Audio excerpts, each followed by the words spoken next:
We'll be starting with new chapter today, chapter number 6, economic reforms since 1991. अब देखो economic reforms होते क्या हैं. Economic reforms are such policies and programs which are followed for speedy growth of the economy. कुछ ऐसे policy programmes जो कि एक इकोनॉमी को फटाफट से ग्रो करवाने के लिए यूज़ होंगे. ठीक है. अब 1991 में इकोनॉमिक रिफॉर्म्स क्यों लाए गए? आपको याद होगा 1956 में हम लोगों ने IPR किया था, इंडस्ट्रियल पॉलिसी रेजोल्यूशन किया था. ठीक है. डिफरेंट तरीके से रिस्ट्रिक्शंस लगाई जाती थी प्राइवेट सेक्टर की ग्रोथ पे. ठीक है. अगर हमें किसी बाहर की कंट्री के साथ ट्रेड करना होता था तो उसके लिए भी हमें बहुत सारे कोटाज और टैरिफ्स को फॉलो करना पड़ता था. ठीक है. उनको लगाया जाता था ट्रेड के ऊपर कि रिस्ट्रिक्शन जो है ट्रेड के ऊपर बनाई जा सके, जिससे कि हम लोग बाहर की कंट्री से ज़्यादा सामान इंपोर्ट ना करें या फिर वहाँ पे एक्सपोर्ट भी ज़्यादा ना करें. ठीक है. That was the need of that hour. But 1956 में जो रिफॉर्म्स लाए गए, ठीक है, उनका बहुत एक नेगेटिव इफ़ेक्ट हुआ हमारी इकोनॉमी में, जिसकी वजह से 1991 में उन रिफॉर्म्स को रीवैम्प करके, ठीक है, दोबारा से रिफॉर्म्स लाए गए. और कौन लेके आया वो रिफॉर्म्स? उस टाइम के प्राइम मिनिस्टर थे PV नरसिम्हा राव. ठीक है. वो लेकर आए. उनके साथ उस टाइम पे फाइनेंस मिनिस्टर थे doctor Manmohan Singh, who is now our former prime minister. वो दोनों ने मिलकर ये इकोनॉमिक रिफॉर्म्स लेकर आए. ठीक है. अब देखो गवर्नमेंट ने न्यू इकोनॉमिक पॉलिसी क्यों अनाउंस की, क्या रीजंस थे कि गवर्नमेंट को अपनी 1956 वाली जो पॉलिसी है वो रीवैम्प करनी पड़ी. So number 1 is failure of public sector undertakings. जो पब्लिक सेक्टर अंडरटेकिंग्स थी वो देवर जस्ट बीइंग डेड वेट. ठीक है. वो लॉसेस के साथ चल रहे थे. अब जो एंटरप्राइजेस प्रॉफिट अर्न कर रहे थे, वो उनका जो प्रॉफिट है वो भी किस लिए यूज़ होता था? इनके लॉसेस को कवर अप करने के लिए. So public sector undertakings they were failing. So that is why हमें न्यू इकोनॉमिक पॉलिसी लानी पड़ी. ठीक. नेक्स्ट है fall in the foreign exchange reserves. अब आपको पता होगा reserve bank of India foreign exchange का कस्टोडियन है. ठीक है. अब 1956 में जो पॉलिसी थी इम्पोर्ट सब्स्टिट्यूशन की पॉलिसी. दूसरा, कोटाज और टैरिफ्स, एक रिस्ट्रिक्शन लगा दी जाती थी कि आप इससे ज़्यादा एक्सपोर्ट नहीं कर सकते हो. ठीक है. तो फिर फॉरेन एक्सचेंज कहाँ से आती? सो जो फॉरेन एक्सचेंज हमारे पास ऑलरेडी थी वो यूज़अप हो ही जा रही थी. ठीक है. और रिज़र्व बैंक के पास बहुत ही कम रिजर्व्स रह गए थे बाय द एंड ऑफ 1990. ठीक है. इस वजह से भी इकोनॉमिक रिफॉर्म्स लाए गए. Next, high physical deficit.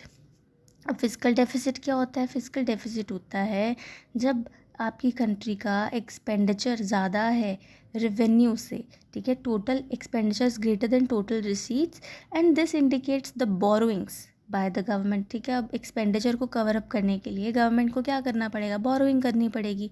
ठीक है. अब बोरोइंग करेंगे तो इंटरेस्ट भी उतना ही पड़ेगा. ठीक है. Increase in borrowing would mean increase in interest.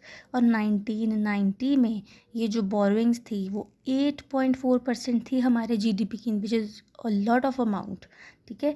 1990 में 8.4% तक थी हमारी बोरोइंग्स हमारे GDP की, which is very very high. Next is deficit in balance of payment. Deficit in balance of payment. अब देखो इसमें क्या है. कोई भी जब न्यू इकोनॉमी स्टार्टअप होती है, 1947 में हमें आज़ादी मिली. ठीक है. तो उसको न्यू टेक्नोलॉजी भी चाहिए होती है. ठीक है. अब न्यू टेक्नोलॉजी को आप बाहर से इंपोर्ट करोगे, बिकॉज उस टाइम पे इंडिया में जो इंडस्ट्री है वो उतने अच्छे से डेवलप नहीं थी. आपको बाहर से ही किसी और कंट्री से ही आपको टेक्नोलॉजी को इंपोर्ट करना पड़ा. पर एक्सपोर्ट्स तो आप कर ही नहीं रहे थे. कोटा रिस्ट्रिक्शंस थी. ठीक है. फिर टैरिफ था. बहुत कुछ आप लोगों ने रिस्ट्रिक्ट कर रखा था. ठीक है. फॉरेन टूरिज्म वगैरह एवरीथिंग वाज रिस्ट्रिक्टेड.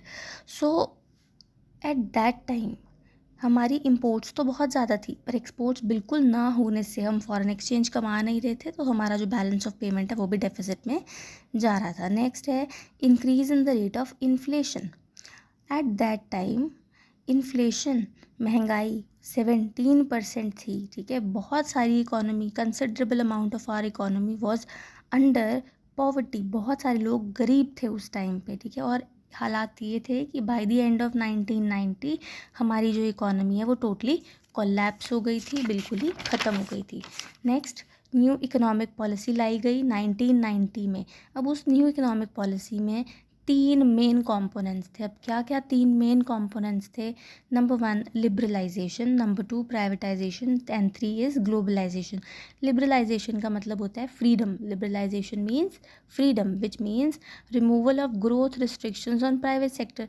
आपको याद होगा 1956 वाली जो पॉलिसी हम लोगों ने तब किया था कि प्राइवेट सेक्टर की ग्रोथ के ऊपर उन लोगों ने रोक लगाई थी, ठीक है। You have to obtain licences, ठीक है, और आपको ग्रो नहीं करने दिया जाता था प्राइवेट सेक्टर को। सो इस चीज़ को करेक्ट करने के लिए लाइसेंसेस की रिक्वायरमेंट हटा दी गई। प्राइवेट सेक्टर जो बिज़नेस चाहे वो ओपन कर सकता है, ठीक है, and with very few restrictions.